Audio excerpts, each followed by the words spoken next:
जय श्री राधे फ्रेंड्स।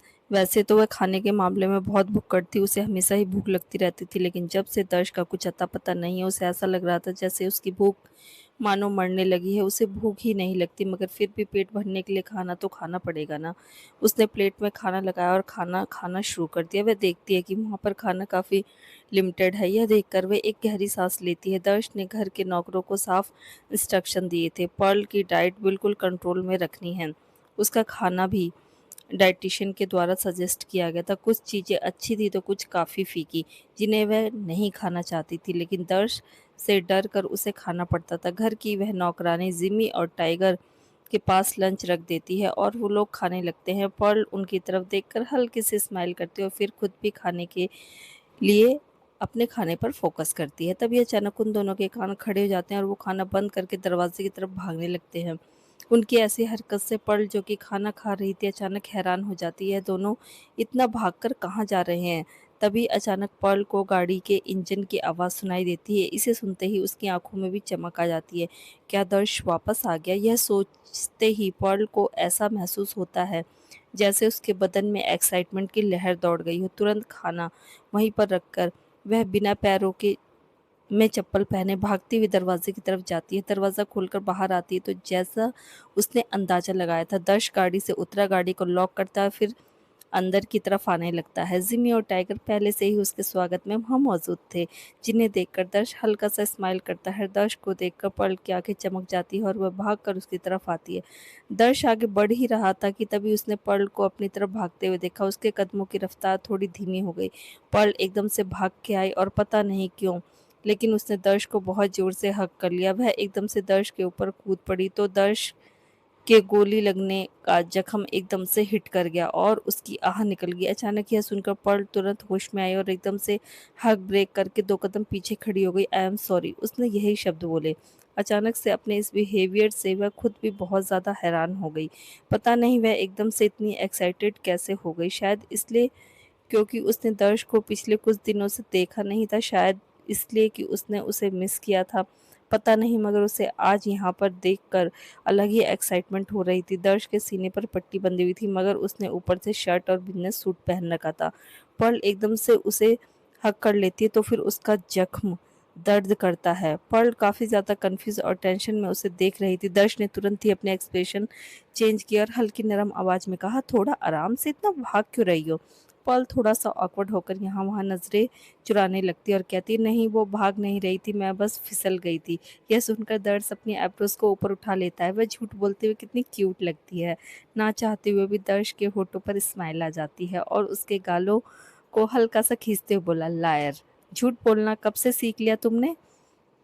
जानती हो ना, ये बुरी बात है। पर्ल अपने निचले होठ को दांतों के नीचे दबा लेती है। दर्श उसे बाहों में खींचता है और फिर जोर से हक कर लेता है। इतने दिनों से वह अस्पताल में था, आज ही डिस्चार्ज हुआ है और उसके बाद सीधा घर आया, क्योंकि उसे पर्ल को देखना था। जब वह फैक्ट्री में बेहोश हुआ था तो उसे लगा शायद अब वह जिंदा नहीं बचेगा, लेकिन जब उसकी आंखें खुली तो उसने देखा कि वह हॉस्पिटल में है। पता करने पर बताया गया कि वहाँ से कुछ मजदूर गुजर रहे थे, जिन्होंने दर्श को वहाँ पर जख्मी हालत में देखा और फिर उठाकर अस्पताल ले आए। डॉक्टर ने बताया कि थैंकफुली गोली शोल्डर पर लगी थी तो वह ज़िंदा बच गया। अगर थोड़ा-सा नीचे दिल पर लगी होती तो उसका बच पाना लगभग नामुमकिन था। इस वक़्त दर्श को सिर्फ़ एक इंसान की चिंता थी, पर्ल। इसके अलावा पर्ल का यहाँ पर कोई भी नहीं है। अगर उसे कुछ हो जाता तो फिर पर्ल का क्या होता? दर्श ने हल्की-सी बेचैनी और डेस्परेशन में पर्ल को अपनी बाहों में कस लिया। पर्ल अपनी पलकों को कई बार झपकाती है। उसका दिल ज़ोर-ज़ोर से उसके सीने में धड़कने लगता है। फिर थोड़ा ऑकवर्ड होकर वह अपना हाथ ऊपर उठाती है और फाइनली वह भी दर्श को हग कर लेती है। दर्श जब महसूस करता है कि उसकी धड़कनें भी तेज़ हो जाती हैं और होठों पर एक नरम सी मुस्कुराहट आ जाती है। हग ब्रेक करके दोनों एक दूसरे की आंखों में देखते हैं। दर्श पर्ल के गाल को प्यार से सहलाते हुए बोला, तुमने मुझे मिस किया? पर्ल थोड़ा ऑकवर्ड हो जाती है। वह एडमिट तो नहीं करना चाहती थी, लेकिन हाँ, इस बार जेन्युइनली उसने उसे बहुत मिस किया। बस वह हाँ में अपना सर हिला देती है। दर्श प्यार से उसके चेहरे को आगे करता है, फिर उसके माथे पर किस कर देता है। वो पर्ल की आंखों में देखते हुए बोला, आई एम सॉरी, इस बार कुछ ज़्यादा ही टाइम लग गया, कुछ ज़रूरी काम था ना उसे निपटाने में। तभी अचानक पर्ल को कुछ महसूस होता है। उसका हाथ ऑलरेडी दर्श के सीने पर था, पर पता नहीं क्यों उसे लग रहा था जैसे शर्ट के अंदर कुछ तो मोटा सा है, लाइक कुछ लपेट रखा है। वहां पर जख्म था जहां पर पट्टी की गई थी। वह दर्श की तरफ देखकर बोली, यहाँ पर क्या है? दर्श ने तुरंत नोट किया कि पर्ल किस बारे में पूछ रही है। उसने पर्ल के हाथ को वहां से हटाकर थोड़ी नॉर्मल आवाज में कहा, कुछ खास नहीं, मगर पर्ल को वाकई में कुछ अजीब लग रहा था। दर्श का चेहरा देखकर भी कुछ अजीब लग रहा था। उसने पूछा, क्या आप बीमार थे? अचानक पर्ल के सवाल से दर्श ने कहा, नहीं, ऐसी कोई बात नहीं। पर्ल ने फिर से कहा, मगर आपका चेहरा एकदम पीला पड़ गया है, ऐसा लग रहा है जैसे आप बीमार थे। दर्श इतने दिनों बाद होश में आया था। उसकी बॉडी ऑलरेडी बहुत ज़्यादा कमज़ोर थी, काफ़ी ज़्यादा खून बह चुका था, इसलिए ऐसा लग रहा था। उसने मुस्कुराकर पर्ल से कहा, बीमार तो मैं हूँ, इतने दिनों से मुझे मेरी डाइट जो नहीं मिली। यह बोलकर उसने पर्ल के होठों को अपने अंगूठे से सहलाया। वह किस बारे में बात कर रहा है, यह रियलाइज़ करते ही पर्ल का चेहरा टमाटर की तरह लाल हो जाता है। इसे देखकर एक अम्यूज़मेंट भरी स्माइल के साथ दर्श ने कहा, मेरी छोटी सी पर्ल को अब शर्माना भी आता है। पर्ल की आंखें तुरंत बड़ी हो जाती है, वह तुरंत अपनी नज़रें फेर लेती है। न न नहीं, मैं कहाँ शर्मा रही हूँ। दर्श आईने के सामने खड़ा हुआ था। उसकी शर्ट उसके शरीर से अलग थी और वह आईने में अपने जख्म को देख रहा था जहाँ जहाँ पर पट्टी की गई थी। गोली का निशान कंधे पर था। अगर थोड़ी सी नीचे लगती तो शायद जिंदा नहीं बचता। यही शब्द कहे थे डॉक्टर ने। अगर वो मर जाता तो पर्ल का क्या होता, और फिर वह उसके भाई तक कैसे पहुंच पाता। दर्श ने रखी हुई एक तस्वीर को उठाया और उसे देखा। तस्वीर में दो लड़के एक दूसरे के कंधे पर हाथ डाले हुए थे। दोनों मुस्कुरा रहे थे, लगभग एक ही उम्र के थे, जिसमें से एक खुद दर्श था और दूसरा कार्तिक। उस तस्वीर को देखते ही जैसे अतीत की पुरानी यादें ताजा हो जाती हैं। उसे अपने सीने में एक दर्द सा महसूस होता है। वह तस्वीर में कार्तिक को देखते हुए बोला, कहाँ चले गए तुम? कहाँ, और आखिर कैसे ढूंढूं मैं तुम्हें? मुझे यह भी नहीं पता कि तुम जिंदा हो भी या नहीं। इतने साल सिर्फ इस उम्मीद में तुम्हें ढूंढ रहा हूँ कि किसी दिन तुमसे मिल पाऊंगा। दर्श को सच में नहीं पता था कि जिस भाई का वह दिन रात एक करके ढूंढ रहा, वाकई में वह जिंदा है भी या नहीं। बस एक उम्मीद थी जिसके सहारे वह चल रहा था, और एक डिटर्मिनेशन थी, किसी भी हाल में उसे कार्तिक को ढूंढना था। पर पता नहीं वह जिंदा है या नहीं, लेकिन उसे पता जरूर लगाना है कि उसके साथ आखिर हुआ क्या। तभी अचानक पर्ल दरवाजे से होती हुई कमरे के अंदर आती। जब उसकी नजर आईने के सामने खड़े हुए दर्श पर पड़ती है तो उसकी आंखें बड़ी हो जाती हैं, और उसके सीने पर चोट लगी थी, उसे पट्टी से बांधा गया था। यह देखकर वो बहुत ज्यादा चौंक जाती है। क्या हुआ है आपको? उसकी आवाज सुनकर दर्श की नजरें तस्वीर से हटकर आईने पर जाती है जहां उसने पीछे पर्ल को खड़ा देखा। उसने तुरंत तस्वीर को वापस रखा और अपनी शर्ट के बटन बंद करने लगा। तुम यहाँ क्या कर रही हो? पर्ल चलते हुए दर्श के पास आती है और उसके सीने पर लगी पट्टी को गौर से देखती है। उसके दिल की धड़कनें बहुत ज्यादा तेज हो गई थी और आंखों में आंसू भर जाते हुए दर्श की तरफ देखकर बोली, क्या हुआ है आपको? आपको इतनी चोट कैसे लग गई? दर्श ने पल की तरफ देखकर कहा, कुछ खास नहीं, बस मामूली सी चोट है, मैं ठीक हूँ, बिल्कुल ठीक हूँ। लेकिन बदन पर पट्टियों को देखकर तो नहीं लग रहा था कि ये कोई मामूली चोट है। पर्ल ने अपना हाथ आगे बढ़ाया और अपनी उंगलियों को पट्टी के ऊपर रख दिया, उसे टच किया। दर्श ने पर्ल की तरफ देखा। उसकी हरकत को देख पर्ल की उंगलियों में हल्की सी कंपन थी। दर्श ने उसके हाथ को अपने हाथ में पकड़ लिया, उसकी आंखों में देखते हुए कहा, मैं ठीक हूँ। पर्ल की आंखों से आंसू टपक जाते हैं। उसे रोते हुए देखकर दर्श हल्का सा हैरानी से उसके आंसू पोंछते हुए बोला, तुम रो क्यों रही हो? सच पूछो तो पर्ल को खुद नहीं समझ में आ रहा था कि उसकी आंखों से आंसू क्यों टपक गए और उसे इतनी तकलीफ क्यों हो रही है। लेकिन दर्श के बदन पर जख्म देखकर अपने सीने में खिंचाव महसूस हो रहा था उसे। वह दर्श की आंखों में देखते हुए बोली, आपको इतनी चोट कैसे लगी? दर्श कुछ सेकंड खामोश रहा, फिर पर्ल को बाहों में खींचते हुए बोला, अपने हस्बैंड को चोट लगी देखकर तुम्हें तकलीफ हो रही? पर्ल कुछ नहीं बोली। तकलीफ तो उसे हो रही थी, लेकिन यह हस्बैंड सब सुनकर उसे थोड़ा सा अजीब फील हो रहा था। दर्श प्यार से उसके चिन को ऊपर उठाकर उसकी आंखों में देखते हुए बोला, डोंट वरी, मैं तुम्हें अकेला छोड़कर कहीं पर भी नहीं जाऊंगा, कुछ नहीं होगा मुझे, मैं बिल्कुल ठीक हूँ, ओके। पर्ल ने अपने होठों को कस के दांतों के नीचे दबाया। उसका दिल सीने में बहुत जोर जोर से धड़क रहा था। उसने धीमी सी आवाज में कहा, बहुत दर्द हो रहा है क्या? दर्श ने ना में सर हिलाया और कहा, नहीं, अब ठीक है, और मुझे दर्द चोट से नहीं, तुम्हारी आंखों में आंसू देखकर हो रहा है। Don't cry. दर्श ने प्यार से पर्ल के चेहरे को अपने हाथों में पकड़ा और कुछ सेकंड बस उसकी आंखों में देखता रहा। कुछ सेकंड की खामोशी के बाद पर्ल, अगर कल को मुझे कुछ हो जाए तो मैंने सारे अरेंजमेंट पहले से करके रखे हैं। तुम्हें कोई भी तकलीफ नहीं होगी। यह घर तुम्हारे नाम पर है, तुम्हें यहीं रहना है। मैंने तुम्हारे अकाउंट में इतने पैसे डाल चुका हूँ कि तुम पूरी लाइफ आराम से गुजार सकती हो। तुम्हारी सेफ्टी के लिए मेरे सबसे भरोसेमंद गार्ड्स हमेशा तुम्हारे साथ रहेंगे। पर्ल दर्श के मुंह से जब यह बातें सुनती है तो अचानक ही उसका दिल भारी हो जाता है। आंखों से और भी ज्यादा आंसू टपकने लगते हैं। वह कहती है, आप ऐसी बातें क्यों कर रहे हैं? क्या होने वाला है? आपको पता नहीं क्यों? लेकिन दर्श के मुंह से ये सब बातें पर्ल को और भी ज्यादा बेचैन कर रही थी। दर्श खुद नहीं जानता था कि उसके साथ ये कुछ क्या हो रहा है। इस बार वह जिंदा बच गया, लेकिन अगली बार कोई गारंटी नहीं, और पर्ल को वह ऐसे नहीं छोड़ सकता। उसने पर्ल के आंसू पोंछे और कहा, आई सेड स्टॉप क्राइंग। उसके बाद वह उसे बाहों में लेकर अपने सीने से लगा लेता है। दर्श के एक्सप्रेशन थोड़े से कठोर हो जाते हैं। अपने भाई को ढूंढने के जिस रास्ते में वह निकला है, वहाँ कदम कदम पर मौत है, जो कभी भी उसके सामने आ सकती है।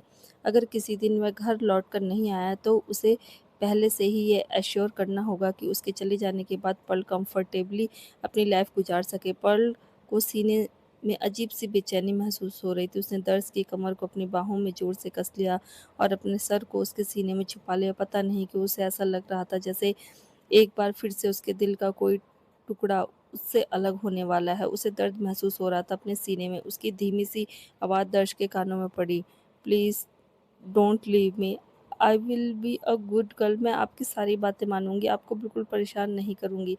पर्ल की बात सुनकर दर्श हल्का सा सर नीचे करके उसकी तरफ देखता है। उसकी एब्रोज हल्की सी ऊपर उठ जाती है। क्या कहा तुमने? दर्श का सवाल सुनकर पर्ल और भी ज्यादा उसके गले में अपना चेहरा छुपा लेती है। Please don't leave me. जब से दर्श उसे यहाँ पर लेकर आया, उसने बहुत अच्छे से पर्ल का ख्याल रखा है। वह उसके साथ इतनी कंफर्टेबल हो गई थी कि वाकई में वह दर्श को छोड़ना नहीं चाहती थी। फाइनली लाइफ में पहली बार किसी ने उसका इतना ध्यान रखा था, उसे इतने प्यार से ट्रीट किया था। उसने लाइफ में कभी प्यार नहीं मिला था, पर यहाँ दर्श के साथ उसे बहुत कंफर्टेबल और अच्छा महसूस होता था। पता नहीं ये कैसी फीलिंग है, लेकिन उसे यह फीलिंग बहुत पसंद है। और दूसरी तरफ पर्ल की बात सुनकर दर्श के दिल की धड़कन तेज हो जाती है। उसके होठों पर हल्की सी स्माइल के साथ उसने पर्ल के सर को किस किया और फिर उसे बाहों में थोड़ा सा कस लिया। अरमान और ओजल गाड़ी की बैक सीट पर बैठे हुए थे। रात का वक्त था और वे लोग एक पार्टी के लिए जा रहे थे। एक तरफ अभिनव बैठा हुआ था, हमेशा की तरह अपने कोल्ड ऑरा के साथ। दूसरी तरफ थी ओजल और बीच में अरमान, जो बिल्कुल अपने डैड की तरह सूट बूट में बहुत ही ज्यादा हैंडसम लग रहा था। बाप बेटे बिल्कुल कोल्ड एक्सप्रेशन के साथ बैठे थे, एकदम एक दूसरे की फोटोकॉपी लग रहे थे। एक बड़ा डेविल, एक छोटा डेविल। वैसे हिम्मत की दाद देनी पड़ेगी अरमान की मॉम की, जो वो इन दोनों डेविल्स को संभाल सकती थी। खास करके ये छोटा वाला, जितना छोटा साइज उतना खतरनाक। ओजल बाहर देख रही थी, वह अपने ही ख्यालों में खोई हुई थी। तभी अचानक उसे कुछ दिखाई देता है। वह एकदम से सीधी होकर बैठ जाती है, गौर से बाहर की तरफ देखने लगती है। उसने देखा कि उसके बगल से एक बाइक गुजर रही थी। वह बाइक और उस पर बैठी लड़की को देखते ही पहचान गई, शिवा। ओ माय गॉड, यह शिवा की बाइक है। सवाल ही नहीं उठता कि ओजल इस बाइक को ना पहचाने। और ऊपर बैठी हुई लड़की, बेशक उसने हेलमेट पहन रखा था, लेकिन वह शिवा ही थी। शिवा को देखकर ओजल का दिल जैसे उसके सीने में उछल पड़ा। कितने दिनों बाद उसने शिवा को देखा था। पूरी स्पीड के साथ वह बाइक फिर गाड़ी के बगल से गुजर गई। ओजल ने जल्द ही पलटकर देखने की कोशिश की, तभी अचानक उसकी नजरें अरमान और अभिनव की कोल्ड आंखों से टकराई। ओजल जैसे ही पलटकर देखने वाली थी, अचानक उसकी नजरें अरमान और अभिनव की ठंडी आंखों से टकराई।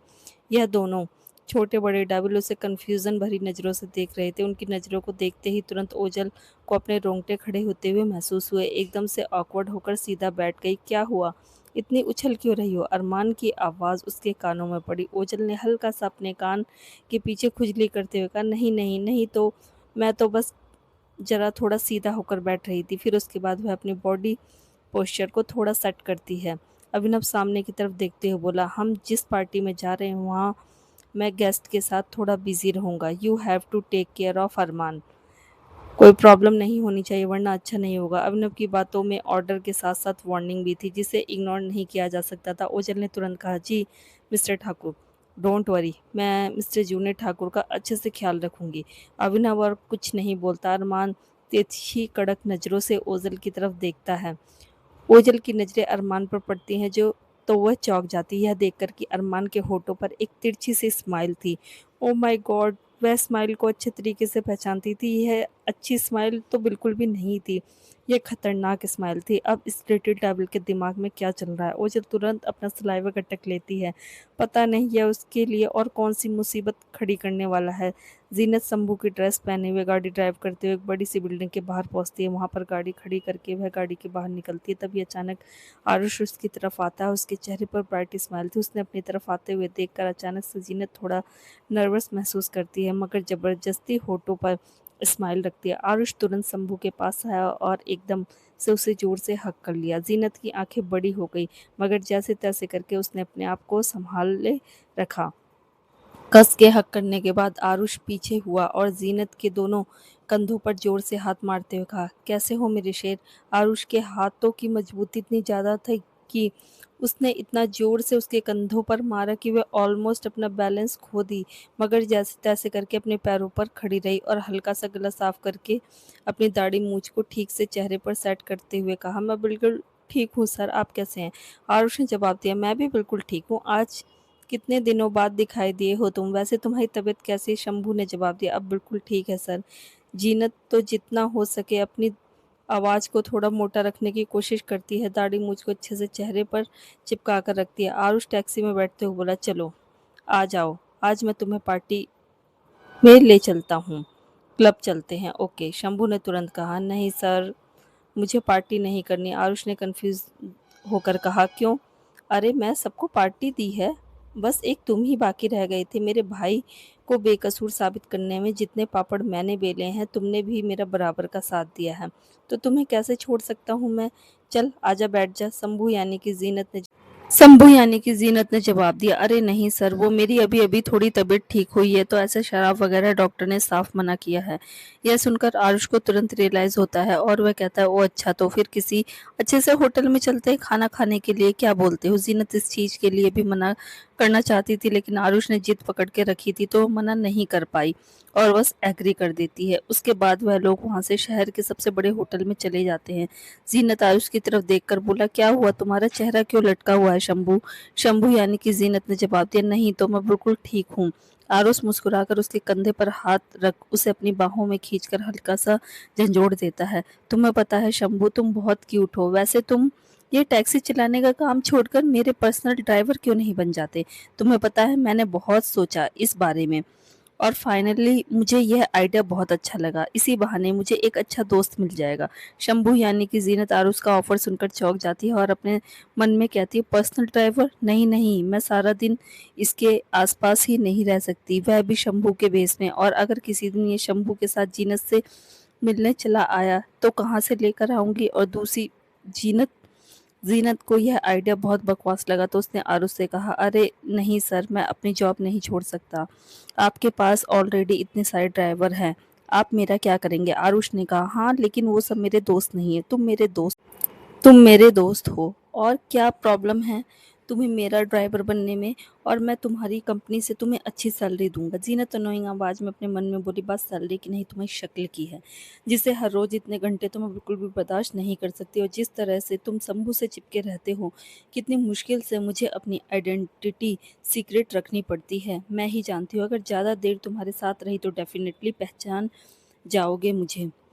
मैं इतना बड़ा रिस्क नहीं ले सकती।" आरुष की तरफ देखते हुए ज़ीनत ने कहा, "प्लीज़ समझने की कोशिश कीजिए सर, मैं जहाँ काम करता हूँ वहाँ मेरे दोस्त भी हैं, तो हम सब एक साथ ही काम करते हैं।" आरुष ने मुँह बनाते हुए कहा, "तो मैं तुम्हारा दोस्त नहीं हूँ?" ज़ीनत थोड़ा ऑकवर्ड हो जाती है।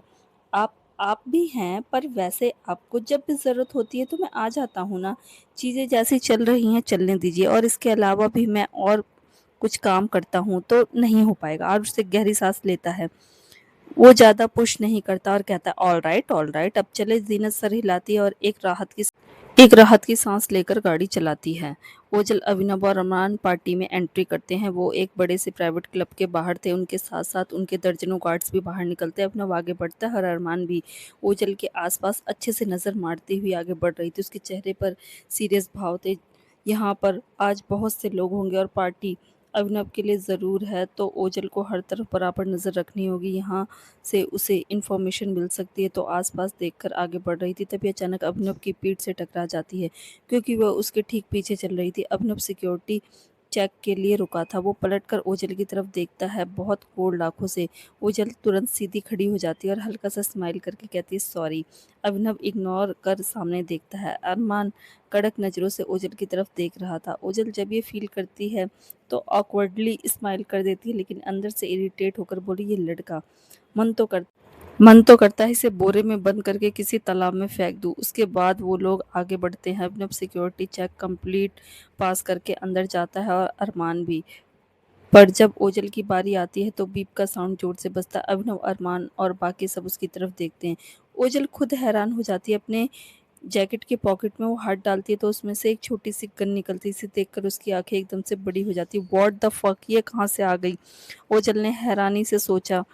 क्यों, उसने तो कोई भी वेपन्स कैरी नहीं किया हुआ था, क्योंकि इस पार्टी में बॉडीगार्ड्स के अलावा किसी के भी हाथ में कोई भी वेपन्स अलाउड नहीं थे।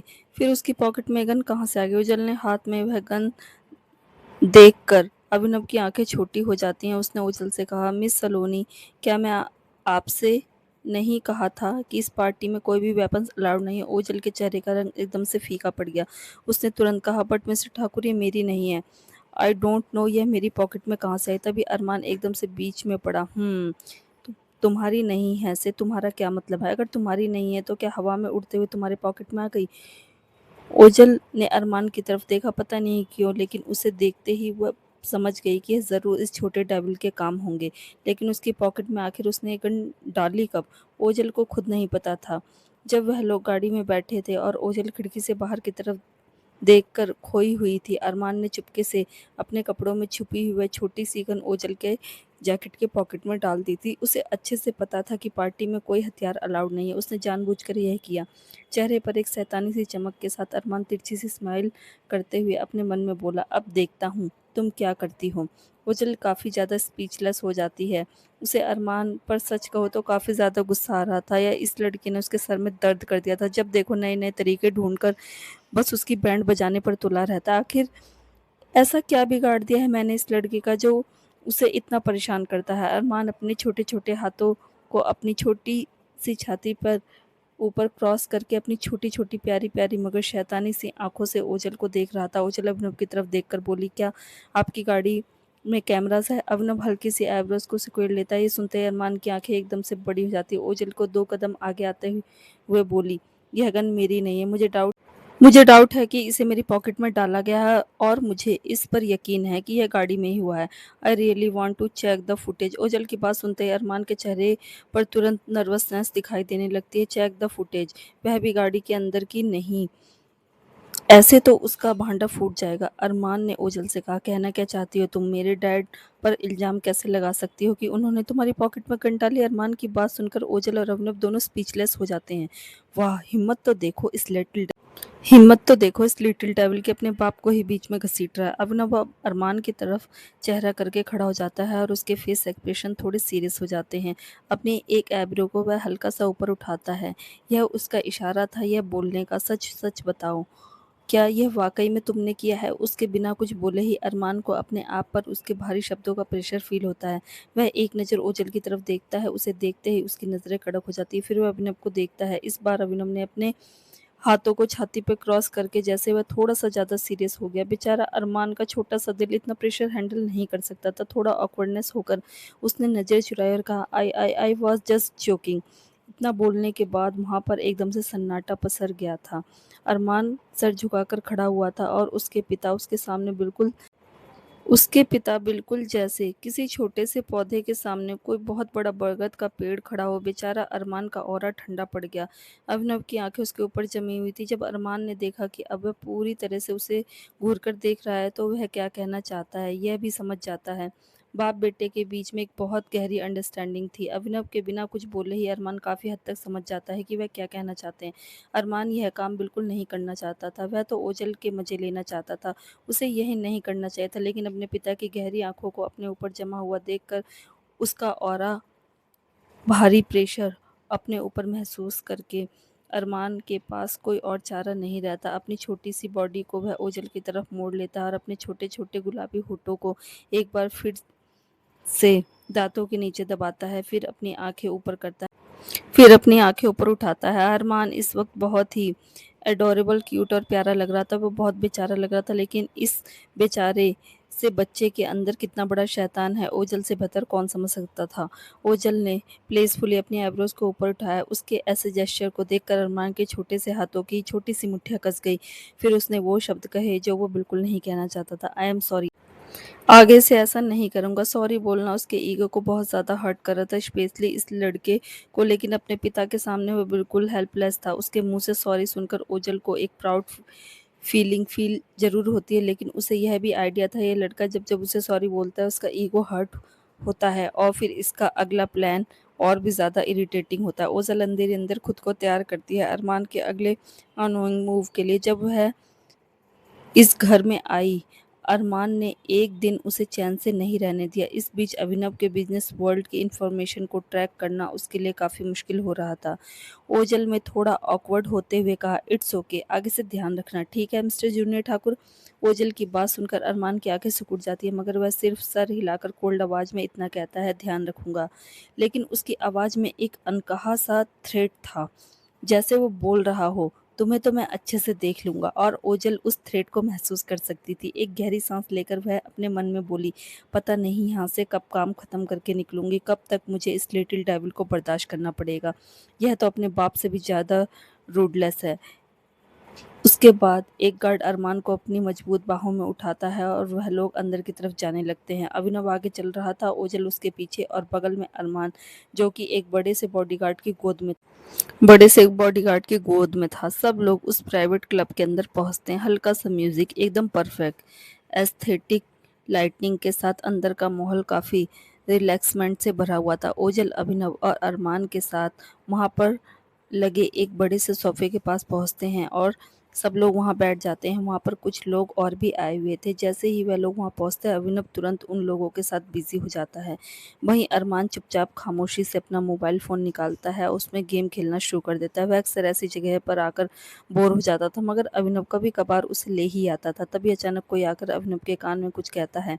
ओजल महसूस करती है कि अभिनव के एक्सप्रेशन एकदम से थोड़े सीरियस हो जाते हैं। वह उस आदमी को हल्का-सा सर हिलाकर कुछ इशारा करता है। वह आदमी वहाँ से चला जाता है, जो कि कोई बॉडीगार्ड लग रहा था। उसके बाद अभिनव ओजल और अरमान की तरफ देखकर बोला, don't the mess around, alright.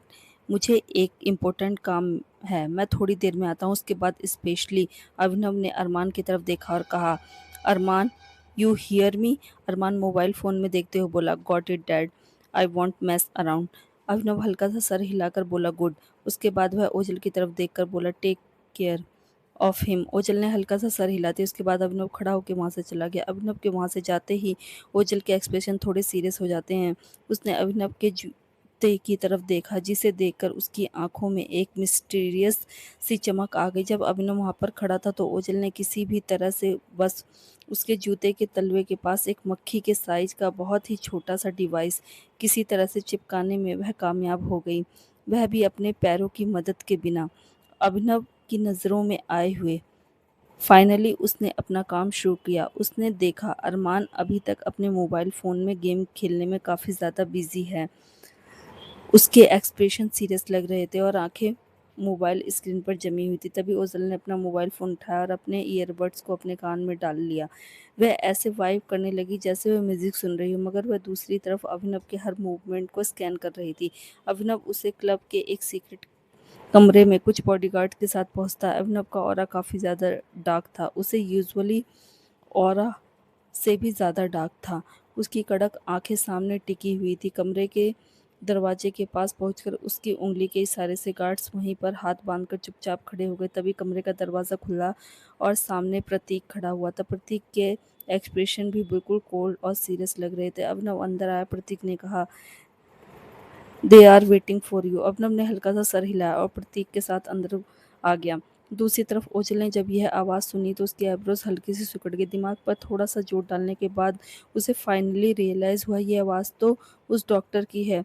ओझल की आंखों में हल्की सी हैरानी नजर आने लगी, मगर उसने ज़्यादातर अपने एक्सप्रेशन को नॉर्मल ही रखा। तभी अचानक उसके कानों से एक एयरपोर्ट अरमान ने निकाल लिया और अपने कान में डालकर सुनने लगा। दिखाओ मुझे तुम क्या सुन रही हो। ओझल की आंखें एकदम से बड़ी हो गई। अरमान ने एयरपोर्ट अपने कान में लगाया तो उसकी आईब्रोज हल्की सी सिकुड़ गई। उसने ओझल की तरफ देखा। ओझल चेहरे पर बिल्कुल ब्लैंक एक्सप्रेशन के साथ अरमान को देख रही थी। उसके बाद अरमान ने इरिटेटिंग फेस बनाया और एयरपोर्ट निकालकर ओझल की तरफ फेंकते हुए कहा, क्या बकवास गाने सुनती हो तुम? इतने पुराने गाने कौन सुनता है? ओझल थोड़ा ऑकवर्ड होकर एयरपोर्ट अपने हाथ में उठाते हुए बोली, एक्चुअली मुझे पुराने गाने सुनने का ही शौक है, मुझे वह अच्छे लगते हैं। ये सुनकर अरमान इरिटेटिंग फेस बनाकर अपनी आंखें रोल करता है और फिर से मोबाइल फ़ोन में गेम खेलने लगता है। असल में ओझल के पास एक ही जैसे दो एयरपोर्ट थे, लेकिन दोनों एक नहीं थे, अलग थे। एक एयरपोर्ट जिसमें वह मोबाइल फ़ोन में वाकई में गाने चलाए हुए थे और दूसरा तरफ से जो भी हो रहा था उसे सुन रही थी। एयरपोर्ट जिसमें वह अभिनव की थैंक गॉड उसने दूसरा एयरपोर्ट दूसरे कान में लगाया हुआ था। उसे थोड़ी राहत की सांस आई। तभी उसने दूसरे कान के एयरपोर्ट को थोड़ा ठीक से सेट करते हुए दूसरी तरफ क्या बातें चल रही हैं इस पर फोकस करने की कोशिश की। ओझल बहुत गौर से सुन रही थी। दूसरी तरफ का माहौल काफी सन्नाटे से भरा हुआ था। सामने टेबल पर एक बहुत बड़ा चार्ट जिस पर एक बहुत बड़ा मैप बना हुआ था। वह लोग टेबल के चारों तरफ आसपास खड़े हुए थे। अभिनव के एक्सप्रेशन डेडली कोल्ड थे। हाथों में जलती हुई सिगरेट और उसकी डार्क आंखें मैप के ऊपर जमी हुई थी जिस पर कई जगह पर निशान लगे हुए थे। प्रतीक भी अपने चिन्ह को हल्का सा हाथ रखते हुए गौर से उस मैप को देख रहा था। एक आदमी ने मैप के अलग अलग जगह पर पॉइंट करते हुए अपना प्लान समझाने की कोशिश की। प्रतीक ने कहा, प्लान तो इम्प्रेसिव है, लेकिन हमें काल को भी नज़रों में रखना होगा। अगर इस बार उसके साथ फिर से टक्कर हुई तो हमारे अकाउंटलेस आदमी जो मारे जा सकते हैं। पिछली बार हम दोनों की तरफ से काफ़ी आदमी मारे गए थे। हम इतना मैन फोर्स नहीं खो सकते। हमें प्लान को फोर्सफुली सिक्योरिटी के साथ रखना होगा ताकि हमारा माल दूसरी जगह पर पहुंच जाए, वह भी बिना काल की जानकारी में आए। दूसरे आदमी ने कहा, हमें काल की तरफ से काफ़ी टाइम से कोई मोमेंट नज़र नहीं आ रही। पता चला है कि वह हाल में ही किसी से मिलने आया था। वह कबीर डोगरा के साथ उलझा हुआ है। मेरे ख्याल से वे डिस्ट्रैक्ट है। हमें अभी अचानक अभिनव ने कहा, नहीं। अभिनव की आवाज़ से चारों तरफ सन्नाटा पसर गया था। उसकी आंखें और भी ज़्यादा डार्क हो गई और उसकी आवाज़ में और भी ज़्यादा भारीपन। अपने दुश्मन को किसी भी हाल में कमज़ोर या डिस्ट्रैक्ट नहीं समझना चाहिए। We can not afford and a single mistake. हम काल को हल्के में नहीं ले सकते। प्रतीक ने अभिनव से कहा, विध्वंस इज ऑन हाई अलर्ट। वो काल का राइट हैंड उससे कम खतरनाक नहीं है। अपने हाथों की सिगरेट को एस्ट्रे में रगड़ते हुए अभिनव ने कहा, जानता हूँ, इसलिए हमें। उसने इतना ही बोला कि अचानक उसकी जुबान एक सेकंड के लिए रुक गई। दूसरी तरफ ओझल ने जैसे अभिनव की आवाज़ में पोज देखा, एकदम से उसकी आंखें भी छोटी हो गई और दिल जोर से धड़कने लगा। उसने बोलना क्यों बंद कर दिया? अचानक से क्यों बोलना बंद कर दिया? प्रतीक कन्फ्यूजन में अभिनव की तरफ देखता है। अभिनव के ठंडे एक्सप्रेशन कुछ अजीब लग रहे थे। उसने नोट किया कि अभिनव आईने की तरफ देख रहा है जो उसके बगल में लगा हुआ था। उसकी आंखें खतरनाक डार्क हो गई थी। प्रतीक और बाकी सब कुछ किसी को समझ नहीं आया। प्रतीक ने अभिनव से कहा, अभिनव क्या? उसने इतना ही कहा कि अभिनव ने तुरंत अपनी उंगली उठाकर उसे खामोश रहने का इशारा किया। प्रतीक तुरंत खामोश हो गया। अचानक से एनवायरनमेंट का टेम्परेचर जैसे भारी हो गया। उन लोगों को अचानक से अभिनव के बिहेव में बदलाव कुछ समझ नहीं आया। अभिनव की नजरें आईने से हटकर नीचे की तरफ अपने जूते जूते पर गई। उसने अपना पैर हल्का सा ऊपर उठाया और जूते के बगल में एक बहुत ही छोटा सा कुछ ब्लैक कलर का था जो चिपका हुआ था, लगभग किसी जेली या चिगम के जैसा, लेकिन बिल्कुल अभिनव के जूते से मैच करता हुआ, जो इतनी आसानी से नजरों में ना आए। अभिनव ने उस जूते को उतारा और उसे गौर से देखने लगा। प्रतीक और बाकी सब लोग एक पल के लिए कंफ्यूज हो गए। ये ब्लैक कलर के चिंगम जैसा क्या है? उसे कुछ समझ में नहीं आया। तभी अभिनव ने उसे रगड़ा तो उसके अंदर से एक बहुत ही छोटा सा डिवाइस निकला। यह देखकर सबकी आंखें फटी की फटी रह गई। माय गॉड, इतना छोटा डिवाइस! एक मक्खी के साइज का! प्रतीक की तो सांसें हलक में अटक गई। यह डिवाइस किसका है और यहाँ पर कैसे आया? क्या कोई उनकी सीक्रेट मीटिंग को सुनने की कोशिश कर रहा है? अभिनव के एक्सप्रेशन बहुत ज्यादा डार्क हो गए। उसने प्रतीक की तरफ देखकर आंखों ही आंखों में कुछ इशारा किया। प्रतीक तुरंत समझ गया और उसने अपना सर हिलाया। मीटिंग को वहीं पर कैंसिल करके सबसे पहले काम प्रतीक ने गार्ड को कॉल किया और पूरे क्लब को सील कर दिया। अभिनव के बॉडीगार्ड्स के हाथों में बड़ी बड़ी बंदूकें लेकर पूरे क्लब के चारों तरफ से घेर लेते हैं। वहां पर आए हुए बाकी सभी लोग मौजूद और हैरान कंफ्यूज हो जाते हैं। यह सब क्या हो रहा है? ये बॉडीगार्ड्स हाथ में गन लेकर ऐसे हम सबको क्यों घेर कर खड़े हो गए? तभी अचानक प्रतीक बाहर आया और बोला, रिलैक्स गाइस। सब लोगों ने प्रतीक की तरफ देखा। एक आदमी ने प्रतीक से कहा, यह सब कुछ क्या है? हमें यह लोग ऐसे गन पॉइंट पर घेर कर क्यों खड़े हो गए? तभी अचानक आसपास का टेम्परेचर और भी ज़्यादा गिर जाता है। जब अभिनव वहाँ पर पहुँचता है, उसकी एंट्री से ही सब लोग बिल्कुल खामोश हो जाते हैं। अभिनव अरमान की तरफ देखता है, लेकिन उसकी आँखें डेंजरसली छोटी हो जाती हैं जब वह देखता है कि उसके बगल में वह लड़की नहीं है। अरमान, जो कि वीडियो गेम खेलने में बिजी था, अचानक से यह जो कुछ होने लगा उसे देखकर उसने अपने मोबाइल फ़ोन से ध्यान हटा लिया। अभिनव चलता हुआ सोफ़े की तरफ आने लगा और प्रतीक ने बाकी गार्ड्स को कहकर सबकी तलाशी लेना शुरू किया। अचानक से इस तलाशी से सब लोग हड़बड़ा गए, लेकिन अभिनव ठाकुर के सामने कोई कुछ बोलने की हिम्मत नहीं कर पाता। स्पेशली डिवाइसेस के साथ उसकी तलाश ली गई, जिस वजह से उनके छोटे से छोटा डिवाइस भी डिटेक्ट हो जाए। अभिनव सोफे की तरफ आता है और फिर अरमान से कहता है, वह लड़की कहाँ है? अरमान थोड़ा कन्फ्यूजन में 2-3 बार पलके झपकाता है। फिर उसे रियलाइज़ होता है कि अभिनव ओझल यानी सलोनी मिश्रा की उसकी टेक केयर के बारे में पूछा है। अरमान ने हल्के से कंधे ऊपर उठाए और कहा, पता नहीं, शायद भाग गई। यह सुनते ही एकदम से अरमान के साथ-साथ बाकी सबके रोंगटे खड़े होते हुए महसूस होते हैं। टेम्परेचर एकदम से गिर जाता है। वह गार्ड्स को ऑर्डर देता है, कोई बाहर नहीं जाना चाहिए, उस लड़की को पकड़कर यहाँ पर लेकर आओ। गार्ड्स तुरंत रिएक्ट करते हैं। अभिनव देखता है कि उस लड़की का पर्स वहीं पर रखा हुआ था और बाकी और भी कुछ नहीं है। वह गार्ड्स को इशारा करता है। वह गार्ड्स तुरंत ओझल के पर्स को चेक करने लगता है, मगर उसमें कुछ भी ऐसा-वैसा नहीं दिखाई देता। प्रतीक अभिनव के पास आकर बोला, किसी के पास ऐसा कोई डिवाइस यहाँ पर नहीं है। क्या कोई बाहर से हमें सुन रहा है? अभिनव ने ना में सर हिलाया और कहा, डिवाइस की रेंज इतनी दूर तक की नहीं है। प्रतीक अम्यूज़मेंट से अभिनव को देखने लगा। तुमने उस डिवाइस को पहले भी देखा है? अभिनव ने ना में सर हिलाया, मगर एक नज़र देखते ही वह समझ गया उस डिवाइस की रेंज ज़्यादा दूर तक नहीं है हो सकती। तभी अचानक 2 गार्ड्स ओझल को खींचते हुए वहाँ पर लेकर आते हैं। ओझल काफ़ी घबराई हुई थी। क्या कर रहे हो? छोड़ो मुझे। अचानक ओझल को 2 बॉडीगार्ड्स वहाँ पर लेकर आते हैं। वह उसके हाथों को बुरी तरह से पकड़ कर रखा था और वो छटपटा रही थी। अभिनव जब उनकी तरफ देखता है तो ओझल के चेहरे का रंग थोड़ा-सा फीका पड़ जाता है। अभिनव जिस तरह से डार्क आँखों से उसे देख रहा था, वह नर्वसनेस में अपना सलाइवा गटक लेती है। ओझल हिम्मत करके बोली, मिस्टर ठाकुर, यह सब क्या है? ये लोग मुझे वॉशरूम से खींचते हुए यहाँ पर क्यों लेकर आए? मैंने क्या किया है? अभिनव आँखों को थोड़ा-सा छोटा करते हुए बोला, तुम वॉशरूम गई थी? ओझल ने तुरंत कहा, और नहीं तो क्या? और मैं कहाँ जाऊँगी? वह तो शुक्र मना रही थी कि वह वॉश बेसिन के सामने खड़ी अपने मेकअप को थोड़ा ठीक कर रही थी जब यह लोग अंदर आए।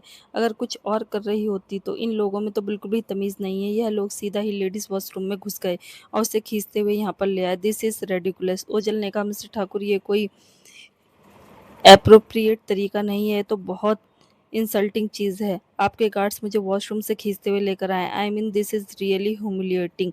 ऐसे कैसे वो लोग लेडीज़ वॉशरूम में घुस सकते हैं? गुस्से और फ्रस्ट्रेशन से ओझल की साँस भी थोड़ी तेज़ हो जाती है। अभिनव ने बिना गिल्ट फ़ील करते हुए सिर्फ़ इतना कहा, तुम यहाँ पर नहीं थी और यह थोड़ा सस्पिशियस था। अभी-अभी कुछ हुआ है। इसके लिए हमने क्लब को सीज़ कर दिया है। किसी को यहाँ से जाने की परमिशन नहीं है, इसलिए तुम्हें ढूँढ कर यहाँ पर लाया गया है। मुझे नहीं पता था कि तुम कहाँ हो। ओझल ने बॉडीगार्ड की तरफ देखा। झटक कर वो अपना हाथ छुड़वाने की कोशिश करती है। अभिनव की आंखों के इशारे से बॉडीगार्ड्स ओझल के हाथों को छोड़कर हाथ पीछे करके 2 कदम पीछे खड़े हो जाते। ओझल ने अभिनव की तरफ देखते हुए कहा, लेकिन मैंने अरमान को बोला था कि मैं वॉशरूम जा रही हूँ। उसने आपको बताया नहीं? यह सुनकर अभिनव अपनी नज़रें ओझल से हटकर अरमान की तरफ करता है। अरमान थोड़ा ऑकवर्ड होकर इधर-उधर देखने लगता है और फिर आवाज़ में थोड़े कॉन्फिडेंस को लाते हुए बोला, झूठ क्यों बोल रही हो तुम? तुमने मुझे कब बताया था कि तुम वॉशरूम जा रही हो? मुझे लगा तुम भाग गई। यह सुनकर ओझल डिसबिलीव के साथ अरमान को देखती है। गुस्से में दाँत पीसते हुए मन ही मन कहती है, दैट डेविल किसी दिन मुझे मरवाएगा। ओझल अपने इरिटेशन को कंट्रोल करते हुए बोली, ये कैसी बातें कर रहे हैं आप मिस्टर जूनियर ठाकुर? मैं क्लियरली आपको बोला था मैं वॉशरूम जा रही हूँ, आप गेम में बिजी थे। बेफिक्री के साथ अरमान ने हल्के से अपने कंधे उठाते हुए कहा, रियली? फिर शायद मैंने ठीक से सुना नहीं। यह बोलकर वह आराम से सोफे पर बैठ गया।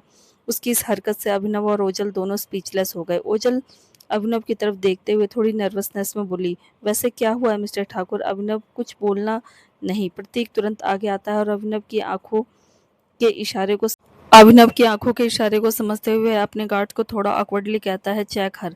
यह सुनकर ओझल की आंखें एकदम से बड़ी हो जाती। चेक हर? क्या मतलब है चेक हर? गार्ड तुरंत आगे आते हैं। वह ओझल को टच करने ही वाले होते हैं कि ओझल तुरंत झटक कर उनसे 2 कदम अलग होते हुए बोली, स्टे अवे। बॉडीगार्ड्स वहीं पर रुक जाते हैं। अब ओझल को गुस्सा आ रहा था। उसने अभिनव की तरफ देखते हुए थोड़ी कड़क आवाज में कहा, मिस्टर ठाकुर, यह बदतमीजी हद से ज्यादा हो रही है। अचानक उसकी आवाज में इतनी तंज था जिसे देखकर अभिनव के एक्सप्रेशन डेडली ठंडे हो गए। एकदम से दम हवाओं का टेम्परेचर जैसे गिर गया। इतनी बदतमीजी से ऐसे आंखें दिखाकर आज तक किसी ने उससे बात नहीं की। प्रतीक को भी अचानक अपने रोंगटे खड़े होते हुए महसूस हुए। इस लड़की का दिमाग खराब है क्या? यह अभिनव को उकसा रही है, ऐसे कैसे आंखें दिखा रही है, उससे कैसे बात कर रही है? मगर ओझल हिम्मत करके खड़ी हुई थी। अभिनव की डांक आंखें देखकर दिल उसका भी घबराहट के मारे जोर जोर से धड़क रहा था, मगर फिर भी हिम्मत करके उसने कहा, आई एम अ वूमेन, आपके बॉडीगार्ड्स ऐसे कैसे मुझे टच कर सकते हैं? अभिनव ने कुछ सेकंड की खामोशी के बाद थोड़ी शांत मगर खतरनाक आवाज में कहा, यहाँ सबको चेक किया जा रहा है। You are not someone special जिसे अलग से ट्रीटमेंट मिलेगा, और यह लोग तुम्हें टच नहीं करेंगे, सिर्फ स्कैन करेंगे। ओझल तुरंत रिफ्यूज करते हुए बोली, मिस्टर ठाकुर। अभिनव की आंखें और भी ज्यादा खतरनाक और डार्क हो जाती। यह देखकर ओझल के अगले शब्द उसके गले में ही अटक जाते हैं। प्रतीक थोड़ा ऑकवर्ड होकर आगे आया और ओझल से बोला, can I can check you? मैं डॉक्टर हूँ, तो मैं तुम्हें पहले भी चेक कर चुका हूँ। Don't worry, I will not let you feel uncomfortable. It's just a checking.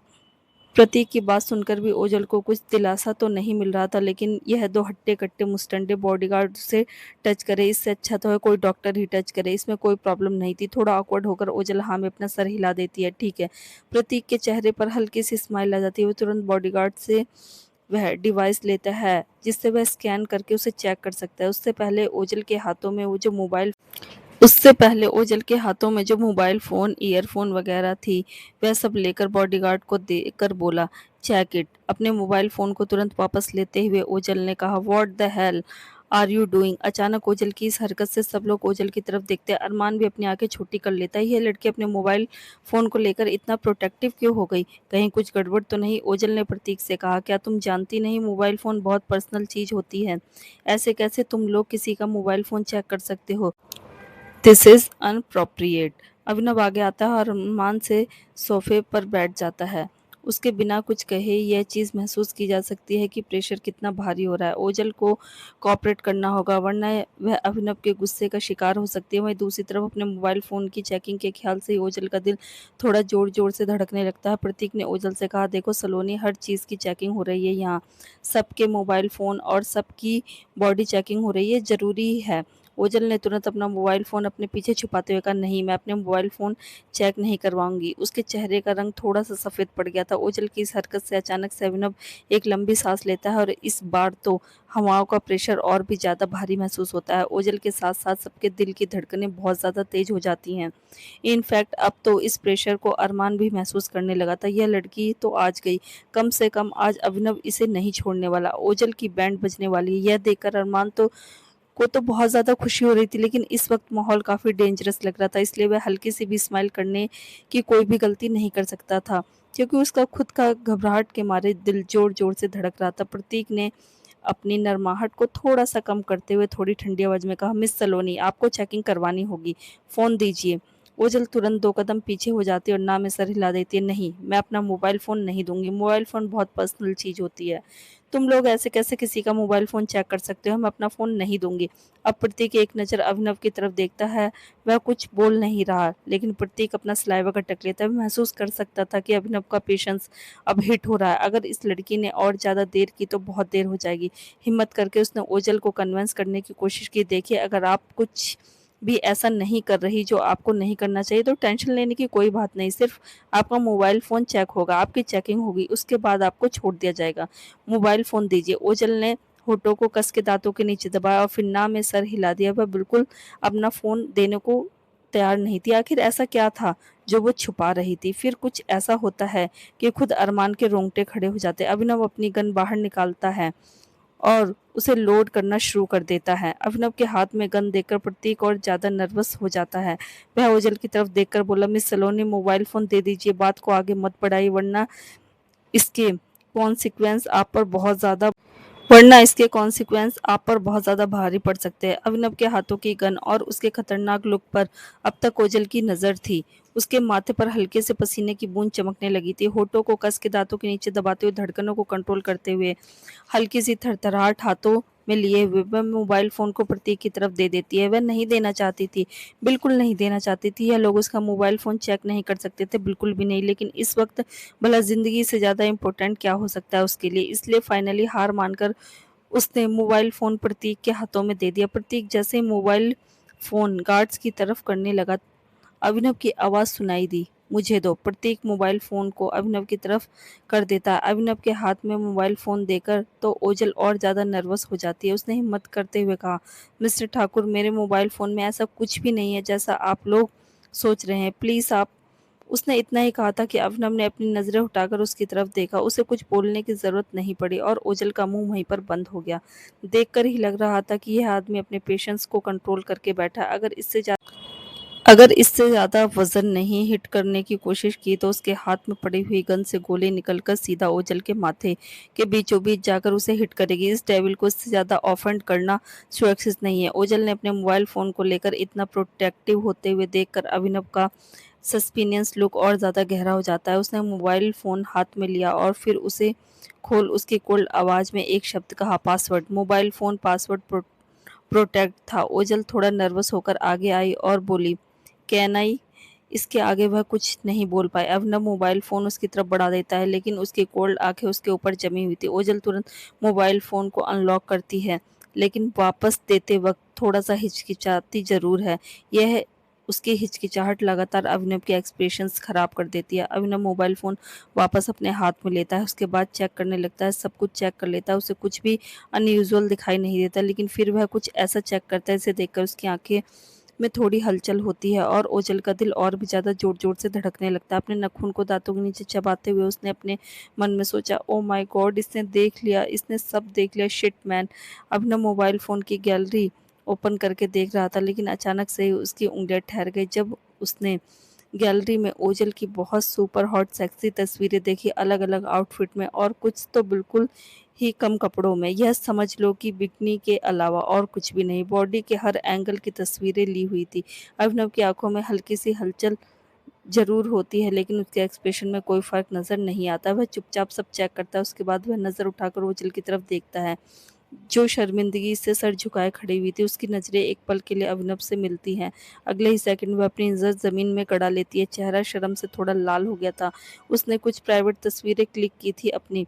वह एक टॉप नॉच हैकर है, इसलिए अपने मोबाइल फ़ोन को अच्छे से सिक्योरिटी टाइट रखती है, तो सवाल ही नहीं उठता कि किसी की उसकी पर्सनल तस्वीरें उसके मोबाइल फ़ोन से कहीं भी जा सकती हैं। इसलिए वह बेफ़िक्र होकर अपनी हर पोजीशन में तस्वीर लेती थी। खुद के फ़िगर को एडमायर करने में भला क्या प्रॉब्लम है? और उसका फ़ोन में उसकी तस्वीरों के अलावा कुछ लड़कों की भी तस्वीरें थी, ख़ासकर शर्टलेस, उसकी muscular body, six packs, abs की। अभिनव इन तस्वीरों को देख रहा था और ओझल शर्म से पानी-पानी हो रही थी।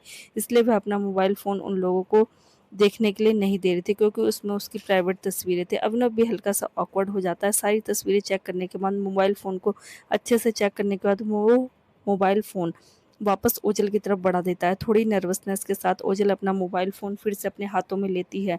उसे राहत की सांस आती है, उसकी स्कैनिंग भी हो जाती है, तो किसी को कुछ भी नहीं मिलता। प्रतीक एकदम से अभिनव के पास आया और फिर कहा, सीसीटीवी फुटेज गायब है। ऐसा लग रहा है जैसे यहाँ के कैमरे ऑलरेडी फ्रीज हो चुके हैं, कुछ भी रिकॉर्डेड नहीं है। सीसीटीवी फुटेज नहीं है, कुछ रिकॉर्ड नहीं हुआ, कैमरे फ्रीज हो गए। यह सुनकर अभिनव की आंखें एकदम से छोटी हो जाती है। सचमुच वह जो कोई भी था, काफ़ी पूरी तैयारी के साथ आया था। ओझल अंदर ही अंदर राहत की सांस लेती है। बहुत अच्छा, उसने टाइम रहते सिचुएशन को, सीरियसनेस को समझकर तुरंत एक्ट कर दिया। जैसे ही उसे लगा कि अभिनव की तरफ से थोड़ी-सी प्रॉब्लम है, उसको शक हो गया। सबसे पहले वह अपना मोबाइल फ़ोन लेकर तुरंत वॉशरूम गई। वहाँ जाकर उसने अपने मोबाइल फ़ोन को अपनी ब्लैक बेल्ट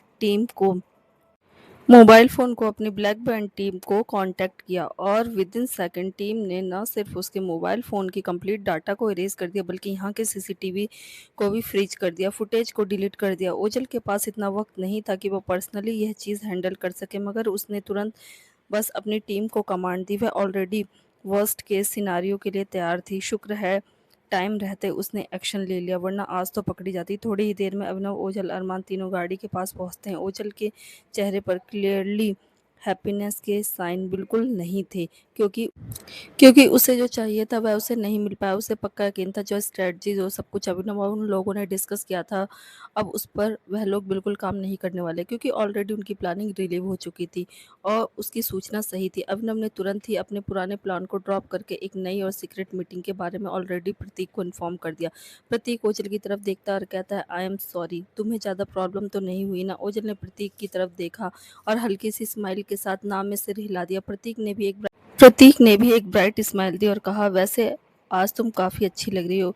ओजल सच में आज काफ़ी खूबसूरत लग रही थी। जीन्स टॉप, ऊपर से लेदर की जैकेट, बाल खुले हुए, आंखों में हल्का सा काजल, होठों पर लिप बाम के अलावा कुछ भी नहीं। बिना मेकअप के भी उसका चेहरा बहुत ज़्यादा खूबसूरत और चमक रहा था। उसकी टिमटिमाती काली आंखें जैसे प्रतीक के ध्यान को अपनी तरफ खींच रही थी। बहुत ही हैंडसम लग रहे हो। ओजल ने मुस्कुराकर जवाब दिया, thank you.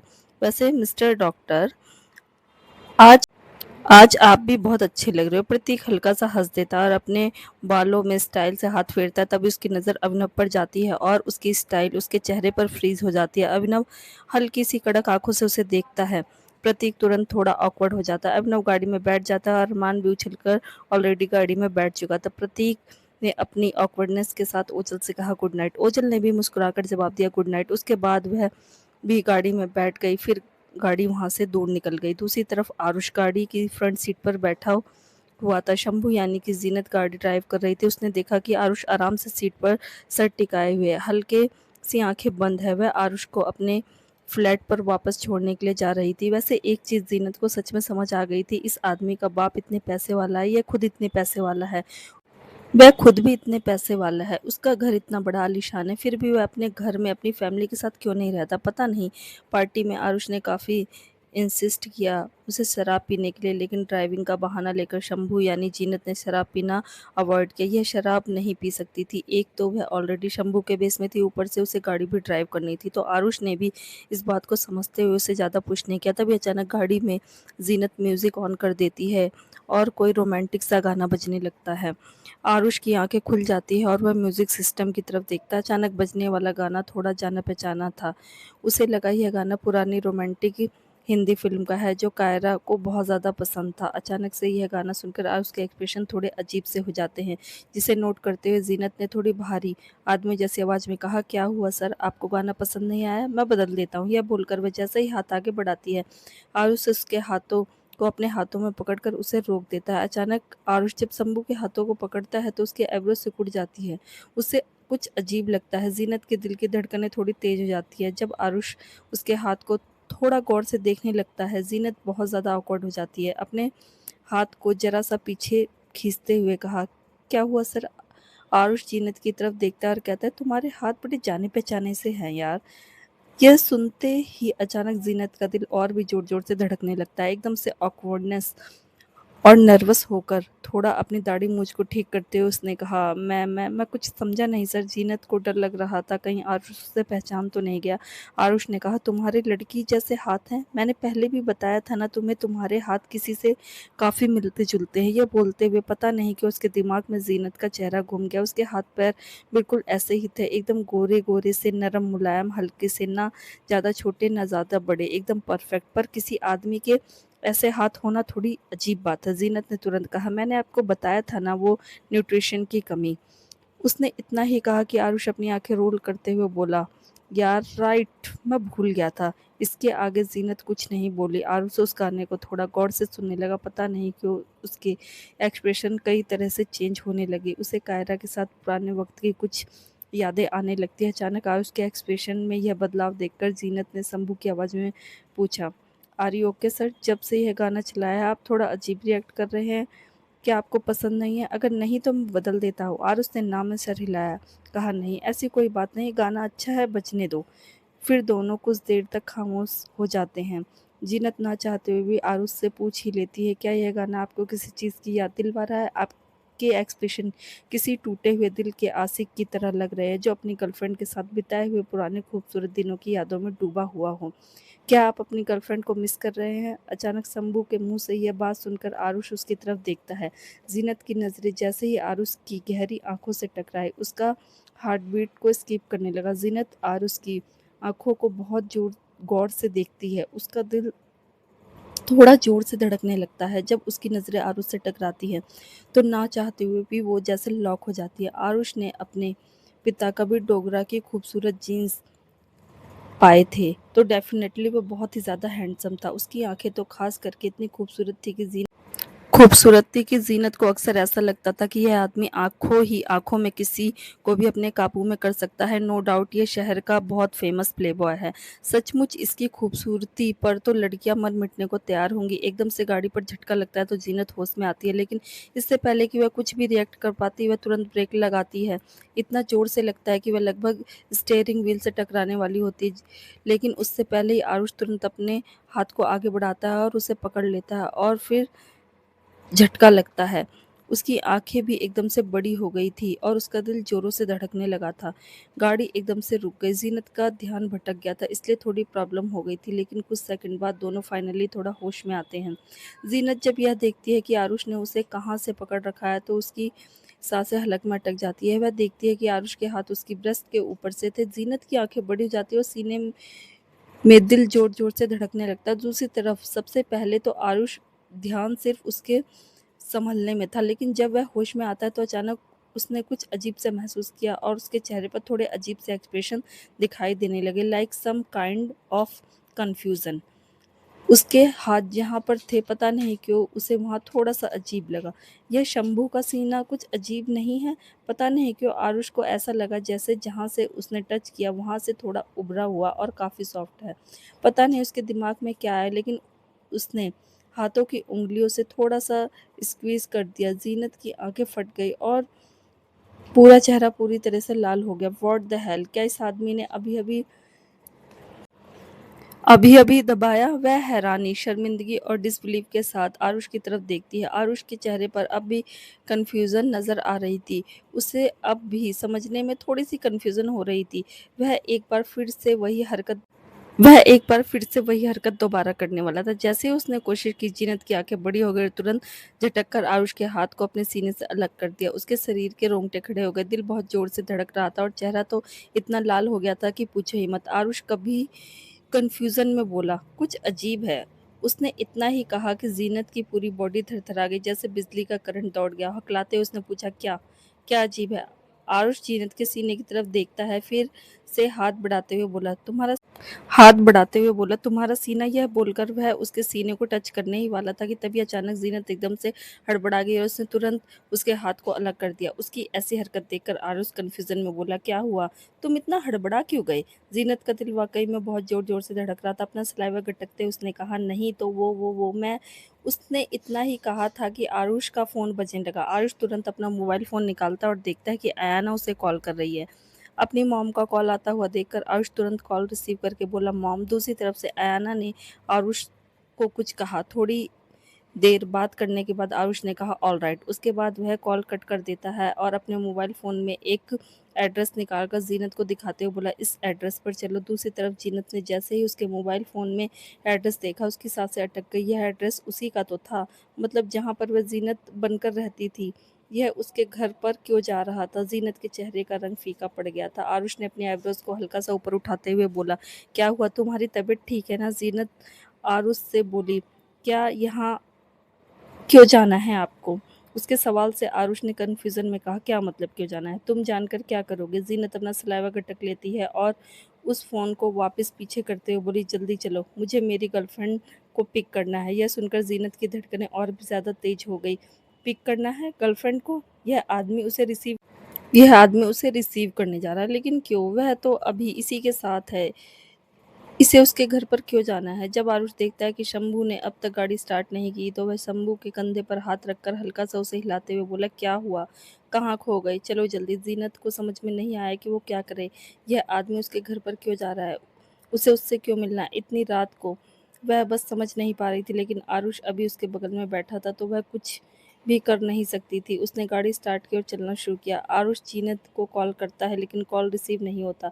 Aarush 2-3 bar call करता है, पर कॉल रिसीव नहीं होता, और रिसीव होगा भी कैसे? जीनत ने कॉल साइलेंट पर कर दिया था। अब वह उसके सामने तो फ़ोन नहीं उठा सकती थी ना। इस आदमी को आइडिया भी नहीं है कि वह जिसे कॉल कर रहा है वह बिल्कुल उसके ठीक सामने बैठी हुई है। जब 2-3 बार फ़ोन करने के बाद भी ज़ीनत कॉल नहीं उठाती तो आरुष इरिटेट होकर बोला, "यह लड़की काम के वक़्त कहाँ मर जाती है? कभी टाइम पर मेरा कॉल क्यों नहीं उठाती? This girl is so annoying." Aarush की इरिटेशन से भरी बातें सुनकर शंभू यानी कि ज़ीनत की पकड़ स्टीयरिंग व्हील पर थोड़ी मजबूत हो जाती है। उसकी बातें सुनकर उसे गुस्सा भी आ रहा था, लेकिन वह बहुत नर्वस भी महसूस कर रही थी। हिम्मत करते हुए उसने पूछा, "लेकिन इतनी रात को आपको अपनी गर्लफ्रेंड से क्यों मिलने जाना है? आई मीन हो सकता है वह सो गई हो, तो ऐसे उसे डिस्टर्ब करना ठीक नहीं है।" To be continue. हर हर महादेव दोस्तों। कमेंट में अगर आपको नेक्स्ट पार्ट चाहिए तो नेक्स्ट लिखिए और थोड़े अच्छे-अच्छे कमेंट दें प्लीज़। हर हर महादेव दोस्तों।